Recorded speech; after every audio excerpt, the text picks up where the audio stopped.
पहली मोहब्बत है, मेरी पहली चाहत है, मेरी इतनी सी हसरत है, गले लग जा न जा। অন্ধকার কেটে আলো ফুটেছে ধরণীতে, চারদিকে কিচিরমিচির শব্দ তুলে পাখিরা নীড় ছাড়ছে। গ্রামের সকালটা এত সুন্দর হয়, কোনো শোরগোল নেই, শুধু পাখিদের ডাক, নিরিবিলি প্রকৃতি। আলো ফুটতেই তের ঘুম হালকা হয়ে এলো, কিছুক্ষণের মাঝে ভেঙেও গেল। পিট পিট করে তাকালো, সামনে জাঙ্কুকের লোমশ বুক দেখতে পেল। তে ভালোভাবে দেখলো জাঙ্কুকের নগ্ন শরীর, হয়তো গরমে শার্ট খুলে ফেলেছে। এই ছেলেটাকে দেখলেই এখন সুখ সুখ লাগে, অনুরাগ জাগে। আগে যেমন দেখলে হিংসে আসতো, সেসব কাজই করে না আর। শুধু ভালোবাসা পেতে মন চায় এই ছেলেটা তাকে মন উজাড় করে ভালোবাসুক, তার বুকে এভাবে চিরকাল আগলে রাখুক। ভেবেই মিষ্টি হাসলো, মাথা নিচু করে জাঙ্কুকের নগ্ন লোমশ বুকে গভীর গাঢ় করে চুমু আঁকলো। নড়ে উঠলো জাঙ্কুক, দু হাতে বউকে সে বন্দি করে রেখেছে। তে আবারও মিষ্টি হাসলো, মাথা তুলে জাঙ্কুকের দিকে চাইলো। রাতের কথা মনে উঠলো, কাঁটা দিয়ে উঠলো শরীর। শিরশিরে অনুভূতিতে মনে চাইলো জাঙ্কুকের বুকে আরেকটু ঢুকে যেতে। জাঙ্কুক বুকের মধ্যে নড়াচড়া পেয়ে ঘুম হালকা করলো, চোখে প্রকৃতির আলো পড়তেই ঘুম ভাঙলো। নিজের বাহুতে বুকের মাঝে বউকে অনুভব করলো, বিড়াল ছানার মতন করে কাচুমাচু করছে, যেন সে জোর করে কোলের ভেতর আটকে রেখেছে। আর বিড়াল ছানাটা ছোটাছুটি করতে চাইছে। মস্তিষ্কে কথাগুলো আসতেই চোখ বন্ধ করেই হাসলো, আপন হাতে আরেকটু শক্ত করে ধরলো, যেন সেও তার ঝগড়ুটে আহ্লাদি বিড়াল ছানা বউটাকে আরেকটু ঢুকিয়ে আগলে নিতে চাইলো। জাঙ্কুক চোখ খুলে তাকালো তের দিকে, বুক থেকে মুখটা সরিয়ে বউয়ের সদ্য ঘুম ভাঙা মুখটাতে নজর দিল। যেটা রোজকার অভ্যাস হয়েছে তার। ঘুম ভেঙে আগে জোরে নিঃশ্বাস টেনে আগে বউয়ের গলার মধ্যভাগে সুবাস নেবে, এরপর তের মুখ দেখবে। জাঙ্কুকের নড়াচড়া টের পেয়ে তে মুখ তুলে তাকালো, নজরে নজর পড়লো। তের বুক দুক দুক করে উঠলো। জাঙ্কুক মুচকি হাসলো, তের কপালে চুমু দিয়ে তারপর জিজ্ঞাসা করলো, সারা রাত যে আমার শরীরের উপর রাজ করে রাত কাবার করলি, তা রানী সাহেবার ঘুম কেমন হলো এই রাজার রাজমহলে? তে খিলখিল করে হেসে ফেললো, নামবিকতার সাথে উত্তর করলো, যে রাজা সর্বদা তার রানীকে বুকে আগলে রাখে, সে রানীর ঘুমটাও কি খারাপ হতে পারে? জাঙ্কুক মুচকি এবং প্রশান্তিময় হাসি ফুটালো ঠোঁটে। ছাড়ো, অনেক সকাল হয়ে গেছে। জাঙ্কুক হাতের বাঁধন আলগা করে দিল। তে উঠে জাঙ্কুককে বলল, লজ্জা করছে আমার, বাহিরে যাবো কি করে? তুই আগে চলে যা, আমি বালিশ নিয়ে আসবো, সমস্যা হবে না। আর এত লজ্জারই বা কি আছে? অদ্ভুত, আমি কি তোর বয়ফ্রেন্ড, স্বামী তোর? তবুও বড়দের সামনে বললে লজ্জা পাবো। ঘর রেখে ছাদে শুতে এসেছো, তোমার তো আবার শখ জেগেছিল। শখেরও বলিহারি, বুনল একটা। বলে উঠে পড়লো, ওড়না তুলে গায়ে জড়াতে জড়াতে ধাপ ধুপ করে পা ফেলে চলে গেল। দরজা খুলতে সকলের কথা শোনা গেল, সকলে উঠে গেছে। ইস, কি লজ্জাজনক পরিস্থিতি। সে সিঁড়ির উপর থেকে জায়কিকে কল করে 1 মিনিটের মধ্যে আসতে বলল, যাতে লজ্জাটা কম হয়, দেখলেও যেন কেউ প্রশ্ন না করে। এদিকে জাঙ্কুক আহাম্মকের মতন বইয়ের ঝাঁঝওয়ালা বাণী গিলল। যাক বাবা, যার জন্য সারা চুরি করলো সেই চোর বলে গেল, বুকে শুয়ে রাত কাটালো এখন সেই ঝাঁঝ নিয়ে বলে গেল। ভেবে বিড়বিড়ালো সে। গিরগিটি গোবর ঠাসা একটা। সকালে সকলকে আবার একসাথে খেতে দেওয়া হলো। সকলে বসতেই খাবার দিল। জাঙ্কুকের সাথে তেজ চোখাচোখি হলো। এদিকে সুগা মিটমিট করে হাসছে, ইয়নহো জাঙ্কুককে দেখছে, খাচ্ছে আর হাসছে। তের এক পাশে জায়কি, অন্য পাশে জিমিন। তে তো সকলের থেকে পালিয়ে বেড়াচ্ছে। এই বিচ্ছু বাহিনীরা সকলেই টের পেয়ে গেছে সে যে ঘরে ছিল না। জাঙ্কুক ইয়নহোর হাবভাব দেখে ভ্রু কুঁচকালো, বলল, কিছু বলবি? বুঝলি কি করে? তুই যে একটা ফাজিল তা আমার থেকে ভালো কে জানে। ইয়নহো দাঁত কেলালো শব্দহীন। তারা ফিস ফিস করে কথা বলছে। জাঙ্কুকের এক পাশে ইয়নহো, আরেক পাশে সুগা। ইয়নহো আবার বলল, বলেছিলাম না, এবার ঠোঁটে কামড় কনফার্ম খাচ্ছিস। আমার কথা ফলে গেছে, তোর ঠোঁটে কামড় খাওয়ার ডান মিষ্টি বিলা। জাঙ্কুক ভেবাচাটা খেয়ে গেল। রাতের কথা মনে হলো, তে তো কামড় দিয়েছিল, সেটার কথা এরা জানলো কি করে? কেটে কেটে গেছে নাকি? কই, সে তো কিছু বুঝলো না, আবার দেখলোও না। ভরকানো কণ্ঠে বলল, কি যাতা বলছিস? পাশ থেকে সুগা মুখ এগিয়ে নিয়ে ফিস ফিস করে বলল, আমিও স্পষ্ট দেখতে পাচ্ছি দোস্ত, তোর ঠোঁট কাটা। আরো ভেবাচাটা খেলো জাঙ্কুক। কি একটা জ্বালা, এদের জন্য একটু রোম্যান্স করেও শান্তি নেই। ইগলের মতন সব টের পেয়ে যায়। আর ওই বেয়াদব গোবর ঠাসার জন্য সব সময় এমন পরিস্থিতিতে পড়তে হচ্ছে। বেয়াদবটাকে আসতে দিলাম, উল্টে সে আবার জোরে দিল। ভেবে জাঙ্কুক কিরমির করে কটমট নজরে তাকালো তের দিকে। তে ভ্রু কুঁচকালো। খাওয়া দাওয়ার পর্ব শেষ করে সকলে অনুষ্ঠানের আয়োজন শুরু করে দিল। মেয়েরা জায়কিকে তৈরি করাতে ব্যস্ত ছিল। তেও আজকে শাড়ি পরেছে, গাঢ় সবুজ রঙের silk Jamdani sari. Jimin, Jisoo, Yeonjun তারাও শাড়ি পরেছে। খুব বেশি গর্জিয়াস কেউ সাজেনি, আবার ড্রেস আপও কেউ গর্জিয়াস পরেনি, সবটাই সিম্পল। অনুষ্ঠান অনুযায়ী সকলের সাজগোজ সহ আয়োজন। জায়কিকে সুন্দর একটা লাল শাড়ি পরানো হয়েছে, হালকা মেকআপ সাথে সিম্পল কিছু জুয়েলারি।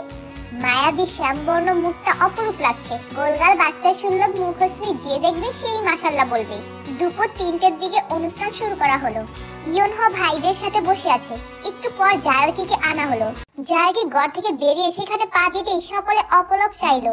জাঙ্কুক তো হাই হয়ে গেছে তার একমাত্র বউকে দেখে। সবাই সবার প্রেমিকা হবু বউকে দেখে হা হয়ে আছে। সকলেই শাড়ি পরেছে, মনে হচ্ছে কয়েকটা পরি আসমান থেকে জমিনে নেমে এসেছে। জাঙ্কুক হা করে তের দিকে তাকিয়ে আছে, আপন মনে বলে উঠল, ইস, বউটা আমার সত্যি অপরূপ অপ্সরা, কি অপূর্ব লাগছে। জায়কিকে দেখে ইয়নহ তাকিয়েই রইল।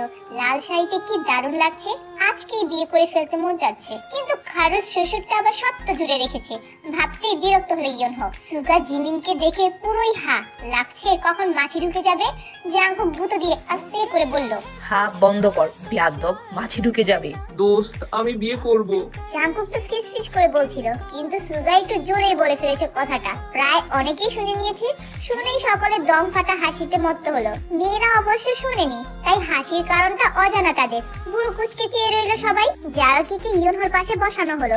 মেয়েটা লজ্জায় উত্তেজনায় কাঁপছে, সাথে নার্ভাসনেস তো আছেই। সব মিলিয়ে রীতিমতো তার হাইপোথার্মিয়া হয়ে যাচ্ছে। আংটি পরানোর অনুষ্ঠান শেষ হতেই জায়কির কি হলো কে জানে, ইয়নহর দিকে তাকিয়ে থাকতে থাকতে নিজেকে ধরে রাখার চেষ্টা করেও পারলো না, কেঁদে দিল শব্দ করে। সকলেই তাকে থামানোর চেষ্টা করছে, কিন্তু মেয়েটার কান্নার জোর বাড়লো বই কমলো না। জায়কিকে থামানোর জন্য ইয়নহ আর জায়কিকে আলাদা করে কথা বলার জন্য সময় দেওয়া হলো। বাড়ির লোকেরাই দিয়েছে। জায়কি কান্না করেই যাচ্ছে ফুপিয়ে। তা দেখলো ইয়নহ কিছুক্ষণ, দেখলো আর মিট মিট করে হাসলো। দু হাতে চোখ মুছিয়ে দিয়ে বলল, আমার ইছড়ে পাকাটা তো দেখি হাই লেভেলের ইছড়ে পাকা। এভাবে আমার সাথে একা সময় কাটানোর জন্য কাঁদলে, নাকি কোনো ড্রামা সিরিয়ালে দেখলে এমনটা? জায়কি এবার ইয়নহকে ঝাপটে ঝরিয়ে ধরলো, আবার কেঁদে দিল। ইয়নহ নিঃশব্দে হাসলো। সত্যি ইচ্ছে পাকা, মেয়েটা ছোট হলেও অনুভূতিতে ছোট না, সব বুঝে, পাক না একটা ভেবে আবার ঠোঁটে হাসি ফুটলো। সেও মেয়েটাকে আলতো হাতে আগলে নিল। জায়কি বলল, আমার বিশ্বাস হচ্ছে না এসব, সত্যি আমি আপনাকে পেতে চলেছি, আপনার বউ হব আমি, আমার স্বপ্ন পূরণ হবে। হ্যাঁ রে পাগলি, তুই আমার হতে চলেছিস, তুই আমার নামে লিখিত। এখন শুধু 3 কবুল বলা বাকি। সকলে খাওয়া দাওয়ার পাট চুকোতে সূর্য ডুবে ধরনী লালাভ রং ধারণ করেছে। কিছুক্ষণ পর সন্ধ্যা নামবে। গ্রামের এই সময়টা অসম্ভব মিষ্টি হয় দেখতে, তেমন আজও মিষ্টি লাগছে। ছেলেরা সবাই ছাদে বসে আড্ডা দিচ্ছিল। তারা আশেপাশে ঘুরতে যাবার প্ল্যান করেছিল আজ, কিন্তু ক্লান্ত লাগছে বলে কাল যাবে ঠিক করেছে। এই গোধূলি বেলাটা ছাদে কাটাচ্ছে সকলে। এক পাশে মেয়েরা, এক পাশে ছেলেরা আড্ডা দিচ্ছে। এমন সময় ছেলেদের আড্ডার মাঝে ইয়নহ জাঙ্কুকের কাঁধের উপর হাত দিয়ে ডাকলো, জাঙ্কুক। জাঙ্কুক উত্তরে তাকালো। ভালোবাসতে পেরেছিস? জাঙ্কুক কিছুক্ষণ তাকিয়ে থেকে বোঝার চেষ্টা করলো। সুগা, সুহ, জিতাও তাকিয়ে আছে, ওদের কথোপকথন শুনছে। জাঙ্কুক বুঝলো সময় নিয়ে, মুচকি হাসলো বুঝতে পেরে। তার পরিবার যে তাদের দুজনকে নিয়ে চিন্তা করে সেটা ভালোই বুঝতে পারে। জাঙ্কুক মুচকি হেসে মাথা উপর নিচ করলো, বলে ইয়নহকে জড়িয়ে ধরলো। ইয়নহ আনন্দ পেল খুব, ভাইকে আগলে ধরলো। তাদের বিশ্বাস ছিল এরা পারবে মানিয়ে নিতে। সময় নিয়ে ঠিকই মানিয়ে নিতে পেরেছে, তাও এত জলদি। ইয়নহ বলল, এত জলদি কিভাবে? বিশ্বাসই হচ্ছে না আমার। জাঙ্কুক ছেড়ে দিয়ে বলল, ভালোবাসার জন্য অনেক কারণ দিয়েছে তোর বোন, বউ হিসাবে খারাপ না। ইয়নহ মুচকি হাসলো, বলল, বলেছিলাম না। ওর প্রতি আমার নমনীয়তা ছিল না, যার জন্য ওর উগ্র স্বভাব আমার কাছে আটকে ছিল। তবে এখনো অভ্যাস রয়ে গেছে, সেদিনও মেরেছিল জানিস। ইয়নহ সহ সুগাও হেসে দিল। জিতাও বলল, পার্মানেন্টলি তাহলে দুলাবাই হয়ে গেছো তো? এখন ডাকতে পারবো দুলাবাই বলে? জাঙ্কুক জিতাওকে বগল দাবা করে মেয়েকে রাগ নিয়ে বলল, শালা বাবু বেশি পেকে গেছিস, নাকানি চুবানি সকলকে ভালোই তো দিতে পারিস। সকলে হেসে ফেললো। জিতাও দাঁত বের করে হাসলো। সন্ধ্যার খাওয়া দাওয়ার পর্ব শেষ করে ছোটরা আবার ছাদে এসেছে। সুগা জিমিনকে নিয়ে দূরে এক পাশে টেনে এনেছে। এই পর্যন্ত এখানে এসে বেচারা সুগা তার প্রিয়সীর সাথে একটা বার কথা বলার সুযোগ পাচ্ছে না। সকলে ওদের কথা জানে, তাই কেউ সেসব নিয়ে ঘাটাঘাটি করলো না। অন্যরা অন্যদিকে আড্ডাতে মগ্ন, এদিকে জিমিন সুগা প্রেম করতে মগ্ন। এটা কি হলো? কি হলো? জিমিনের কথায় গা ছাড়া জবাব দিল সুগা। জিমিন ভ্রু কুচকে চেয়ে রইল। এই যে পাক্কা জাংকুকের মতন স্বভাব সেটা বুঝে গেছে এতদিনে। বলল, সকলের মাছ থেকে টেনে আনলেন, কি ভাবলো ওরা? কি ভাববে? আমি আমার রসমালাই কিনেছি, এতে কে কি ভাববে? জিমিন জমে গেল। এই একটা ডাক সে প্রথম দিন শুনেছিল, যেদিন সুগা ওকে প্রথম প্রপোজ করেছিল। এখনো মনে পড়লে হাসি আসে জিমিনের, সাথে লজ্জা তো আছেই। জাংকুকদের বিয়ের রাতেই সুগা জিমিনকে প্রপোজ করেছিল, বলেছিল, এই রসমালাই শোনো, তোমাকে আমার ভালো লাগে, ভালোবাসতে চাই তোমাকে, এটা সুযোগ করে দাও। এত জলদি দিতে হবে না, আগে নিজের মনের ঘরে আমার জন্য জায়গা করো, এরপর সুযোগ দাও। আমি অপেক্ষা করব প্রবেশ করার জন্য, কিন্তু জায়গা তোমার করতেই হবে, বারণ মানা শুনবো না। জিমিন সেদিন এই কথা শুনে লজ্জায় মরি হয়েছিল। সুগাকে বেশি অপেক্ষা করতে হয়নি, ওদের রিলেশনে আসা প্রায় 1.5 মাস হয়ে এসেছে। জিমিন বলল, আপনার তো শুধু এক ডায়লগ, আমার রসমালাই, কবে না সুগার হয়ে যায় আপনার? সুগা শুনে জোরে জোরে হেসে দিল। তুমিও এটা বললে? এমনটা জাংকুকও বলেছিল। একটু থেমে জিমিনকে কাছে টেনে নিল। কেঁপে উঠলো জিমিন। এই পর্যন্ত সুগা তার হাতটাও ধরেনি, শুধু বাইকে উঠলে যতটুকু কাছে যাওয়া যাওয়াই হয়। সুগা জিমিনের কোমরে হাত রাখলো আর একটু টেনে নিল, যেটাতে জিমিন আরো জমে গেল। ভাঙা ভাঙা কণ্ঠে বলল, কি করছেন? সুগার হবে না আমার, কারণ এখনো তো রসমালাই টেস্ট করেই দেখিনি আমি। রসমালাই খেলে তো সুগার হবে আমার। জিমিন আরো বরফ হয়ে গেল সুগার এমন লাগাম ছাড়া কথা শুনে। নিজের কথায় নিজেই ফেসে গেল। সুগার জিমিনের অবস্থা টের পেয়ে মুচকি মুচকি হাসছে ঠোঁট টিপে। আচ্ছা আলোয় দুজন দুজনের অনেক কাছাকাছি। জিমিন নজর ঝুঁকিয়ে রেখেছে, 2 হাত সুগার বুকে। সে আবার বলল, তবে বিয়ের পর হলেও হতে পারে সুগার।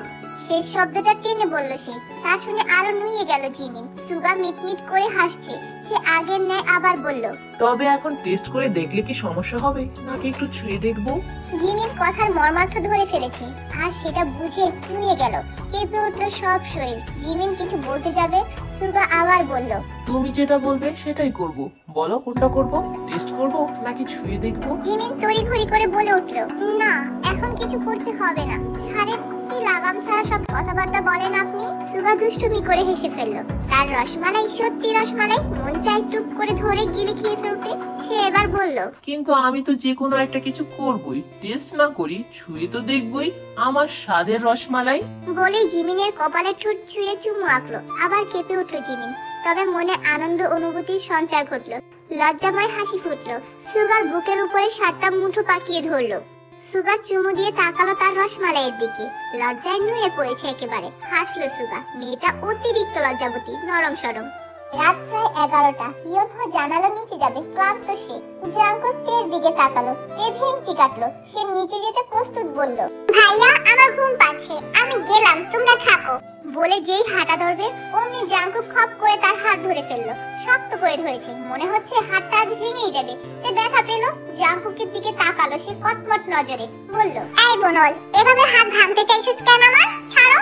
এদিকে সবাই দেখলো, বুঝলো, হেসে ফেললো সব। লজ্জায় মরে যেতে ইচ্ছে করছে তে। এই বনলটার না হয় লজ্জা টজ্জা কিছু নেই, তাই বলে কি তার নেই? জিসো বলল, নরদিনী, তোমার বউ পাগল বর্মশাইয়ের ঘুম হবে না তোমাকে ছাড়া, তাকে সঙ্গ দাও, আমরা গেলাম। তে এবার লজ্জা তো পেলই, আবার বেজায় রেগেও গেল। জাংকুকের হাতে খামচি দিয়ে ধরলো। এবার কটমট করতে করতে বলল, ছাড়ো। চুপচাপ দাঁড়িয়ে থাক বেয়াদব গোবর ঠাসা। দাঁতে দাঁত চেপে বলল জাংকুক। ছাড়লো না সে। ইয়নহো বলল, ভাবি, কে জানে বিয়ে না করতে চেয়ে ধর্মঘট করেছিল, আর এখন দেখো রাতে আবার একাও থাকতে চায় না। নাটকবাজ একটা। এই রাজাকারের বংশধর, বেশি না বুঝে যা তো, থাকবো না আমি বউ ছাড়া, শুনেছিস? যা এবার, সব কয়টা দূর হতো। সকলে শুনে দম ফাটা হাসি হাসলো। এই চোখ বড় বড় করে তাকিয়ে রইল। কতটা নির্লজ্জ চিন্তা করা যায়। ভাগ্যিস জেহব আর সুবিন ভাই নেই, তা না হলে এখানে লজ্জায় ঢুকে যেতে ইচ্ছে করতো। জাংকুক এবার জায়কিকে উদ্দেশ্য করে বলল, জায়কি, কালকের মতন বালিশ আর কয়েল দিয়ে যাবি, আর তার আগে তোর এই ফাজিলটাকে নিয়ে বিদায় হ। যা, ইগলটা জ্বালিয়ে খেলো জীবনটা আমার। সকলে আবার হাসলো। ইয়নহো দুষ্টুমি করে বলল, ঈগল উপাধি যখন দিয়েই দিলি, তবে সকালের জন্য আবার অপেক্ষায় রইলাম। আমার চক্ষু জোড়া তোমার প্রতীক্ষাতে রহিবে। কতটা ঠোটকাটা চিন্তা করা যায়। ইয়নহো সুর ধরে শেষ কথাটা বলল। জাংকুক কটমট করে তাকালো। তে কিছু অবশ্য বুঝলো না, কিন্তু যারা বুঝলো তারা জোরে হেসে দিল। এরপর আর কি করার, সকলে নেমে গেল একে একে। এবার যেই না ছাদ ফাঁকা হলো, অমনিতে জাংকুকের উপর হামলে পড়লো। এলোপাথারি চাপ্পর সহ চুল টেনে ছিঁড়ে ফেলার পণ করলো। আর একের পর এক বলতে লাগলো, বেয়াদব বনল, অসভ্য বনল, ফাজিল বনল। এই তো লজ্জা করলো না এতগুলো মানুষের সামনে বউকে নিয়ে থাকবি বলে হাত ধরতে? ছি, আমার তো লজ্জায় জীবন যাচ্ছে। ফাজিল বনল, তুই বউ পাগল হয়ে গেছিস বনল। বলতে বলতে জাঙ্কুকের চুলগুলো টেনে ছিঁড়ে ফেলছে। জাঙ্কুক কিছু বলল না, শুধু হেসে গেল দাঁত বের করে। তে এবার হাসি দেখে আরো খেপে উঠলো। খুব মজা লাগছে না বনল একটা? ইস, কালকে সকলের সামনে যেতেই পারবো না আমি। জাঙ্কুক এবার তের কোমর ধরে উঁচু করে রেলিং এর উপর বসিয়ে দিল। নিজে একদম কাছে ঘেঁষে দাঁড়ালো, দু হাতে কোমর জড়িয়ে ধরলো। এরপর হাসি হাসি মুখ করিয়ে বলল, তুই কি জানিস আমার এই কাজে তোর বাড়ির লোক কতটা খুশি হয়েছে? তারা চায় আমরা সব জলদি মেনে নেই, জলদি সব ঠিক করে ফেলি। হ্যাঁ, লজ্জা তো লাগতেই পারে, কিন্তু এতে অনেক খুশি হয়েছে ওরা।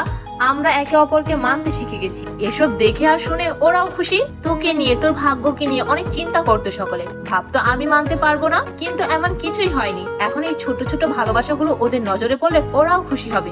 বুঝছেন গোবর ঠাসা? জাঙ্কুকের কথা শুনে তে ঠান্ডা হয়ে গেল, রাগ পড়ে গেল। মুগ্ধ হলো জাঙ্কুকের কথায়। কথাগুলো তো মন্দ বলেনি, সত্যি তো।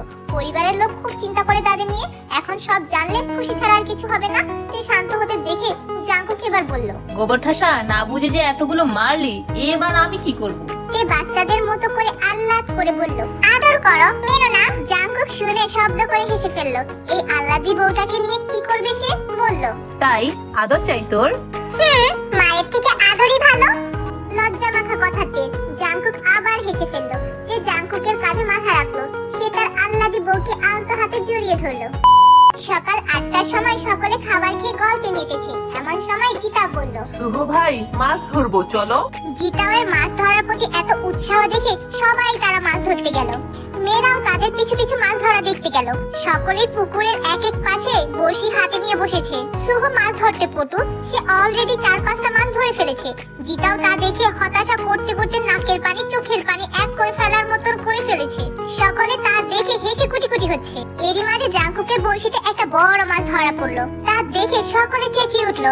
জাঙ্কুক তো একদম দাম্ভিকতার সাথে চেঁচিয়ে বলল, কি শালা বাবু, দেখলি তো তোর দুলাভাই কিন্তু সব দিক দিয়ে এক্সপার্ট। শুধু বোনটাই তোরা দিলে মাথা সহ পুরোটাই গোবর ঠাসা। তোর বোনের কাছে বোনল রয়ে গেলাম শুধু। তে কটমট করে তাকালো, এগিয়ে গেল জাঙ্কুকের কাছে। জিতাও চিৎকার করে বলল, তোমার বাগা তেঁতুল যাচ্ছে, ঠেলা সামলাও এবার। তে এগিয়ে গেল জাঙ্কুকের কাছে, কিন্তু মাছ দেখে জাঙ্কুকের কথা ভুলেই গেল। লাফিয়ে মাছের কাছে বসে পড়লো আর বলল, আরে বাহ, কত বড় মাছ গো শুভ ভাই তোমাদের পুকুরে। জাঙ্কুকের পর একে একে সবাই মাছ পেল, জিতাও পেল। মাছ যখন অনেক হয়ে যায় তারা মাছ ধরা বাদ দিল। জাঙ্কুক উঠে তের কানের কাছে মুখ নিয়ে বলল, তোর স্বামী সব দিক দিয়ে এক্সপার্ট, ঘরে এবং বাইরে। মানতে শিখ গোবর ঠাসা। নিজের ঢোল নিজেই পিটাচ্ছ। আমার ঢোল পিটানো লাগে না, কাজেই সকলে বুঝে নেয়। বুনল একটা তুমি, আজীবন আমার কাছে তাই থাকবে। বলে জাঙ্কুককে দিল এক ধাক্কা।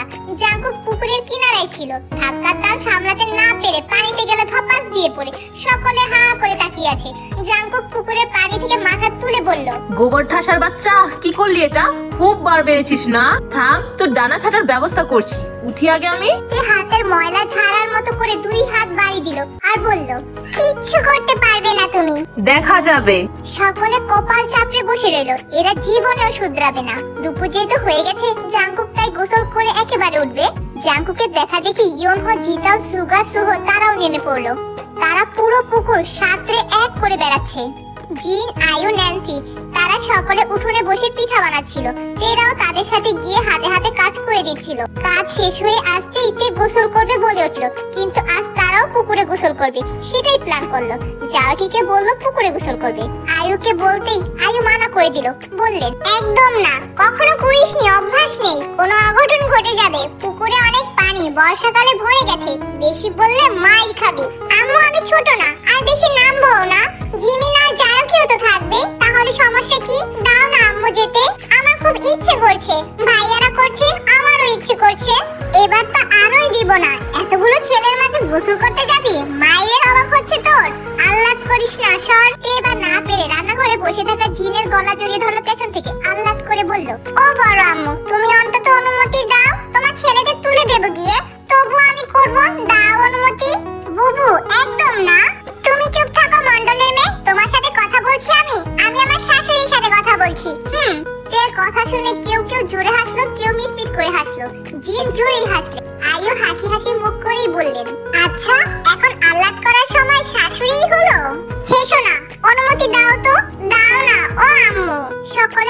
চোখে চাইলো তের দিকে। তে লজ্জা পেয়ে গেল। আজ সে প্রথম আম্মু ডাকলো জিনকে, তাও আল্লাদি তার আল্লাহ সিদ্ধ করার জন্য।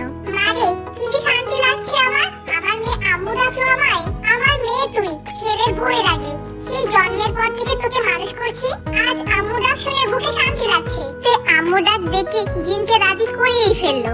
জিন তেকে উদ্দেশ্য করে বললেন, সিঁড়িতে থাকবি সবাই, বেশি নিচে নামবি না, বেশিক্ষণ কেউ বাড়িতে থাকবি না। তে মেনে নিল, খুশিতে গদগদ হয়ে গেল। দাঁত বের করে হাসতে হাসতে বেরিয়ে এলো রান্নাঘর থেকে। এসে জায়কিদের সাথে পুকুরে গেল। পুকুর পাড়ে গিয়ে দেখে জাঙ্কুকরা এখনো ওঠেনি। জাঙ্কুক সাঁতার কাটতে কাটতে তের দিকে নজর গেল। সব কয়টাকে তোয়ালে হাতে দাঁড়িয়ে থাকতে দেখে ভ্রু কুঁচকে গেল। ইয়নহও দেখলো ওরা সব কয়টা তোয়ালে হাতে দাঁড়িয়েছে। জাঙ্কুক মৃদু চেঁচিয়ে বলল, এখানে কি তোদের? তে উপর থেকে অনেকটা চেঁচিয়ে জাঙ্কুককে বলল, তোমরা ওঠো, আমরা গোসল করব। এই বেয়াদব গোবর ঠাসা, চেঁচাচ্ছিস কেন? বেয়াদবি কিন্তু বেশি করছিস। ওঠো তোমরা, আমরা গোসল করব। কি বললি? কানে কম শোনো? তোর সাহস কতটা বেড়েছে? আর কোন বিবেকে এখানে গোসল করার কথা বলছিস? তো কি হয়েছে? যাইও কি বললো, ভাইয়া তোমরা উঠে যাও, ইচ্ছে করেছে যখন করুক না। ও জীবনেও পুকুরে গোসল করেছে? তো কইনি বলেই তো করব, ওঠো তোমরা। ইয়নহো বলল, জেদ করিস না তে, অনেক পানি পুকুরে, আর তোরা কখনো করিসনি, পারবি না, অঘটন করতে সময় লাগবে না। ভাইয়া তুমিও একই কথা বলো না তো, আমি বড় আম্মুর থেকে অনুমতি এনেছি, তোমরা উঠে এসো, বেশি দূর নামবো না। জাঙ্কুক রেগে গেল, আরো তের তর্ক করা দেখে বলল, তবু তর্ক করেই যাচ্ছিস। এই যাবি তোরা এখান থেকে? জিমিন চারটি কেঁপে উঠলো।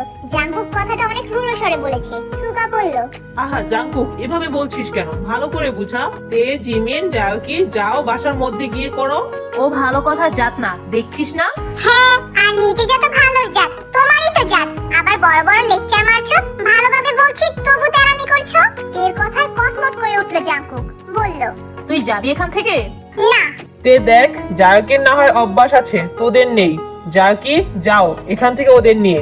জায়কি ভয় পেয়ে গেল ইয়নহো ধমকে, কথা বলতে পারলো না। একে বলল, বুবু চলো ওয়াশরুমে করো, এখানে করতে হবে না। আমি তো করবই। জাঙ্কুক তা শুনে বলল, কি বললি আবার বল? আমি পুকুরেই গোসল করব। জাঙ্কুক সোজা মাত্র ডুব দিল, আবার কিছুক্ষণের মধ্যে উঠেও পড়লো। হ্যাঁ এবার বল, কি বলছিলি? সকলে দেখলো জাঙ্কুক ডুব দিয়ে পুকুরের থেকে কাদা তুলে এনেছে। তে তা দেখে রেগে উঠলো। জাঙ্কুক বলল, আর একটা কথা বলবি তো কাদা ছুড়বো। যাবি এখান থেকে? দেখো বেশি বেশি করছো কিন্তু, আমি তো বলিনি তোমাদের সাথে করব, তাহলে এমন করছো কেন? তোর বোধ শক্তি নেই সেটা আমরা সকলেই জানি। গোবর ঠাসা তো আর এমনি এমনি বলি না। এখন যা। যাবো না। তোকে তো। বলতে বলতে জাঙ্কুক হাতে থাকা কাদা ছুঁড়ে দিল তের গায়ে। আজকের পার্টটা এতটুকুই। পরের পার্টের জন্য সবাই অপেক্ষা করো। আর কেমন হয়েছে আজকের পার্টটা সবাই কমেন্ট করে জানাও।